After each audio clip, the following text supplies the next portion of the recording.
Tight कस के पकड़ ले, बॉडी ढीली छोड़ दे।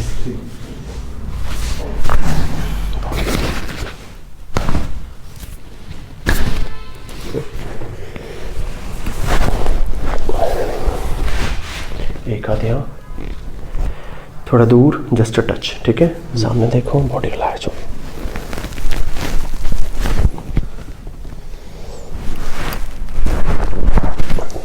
ये टाइट।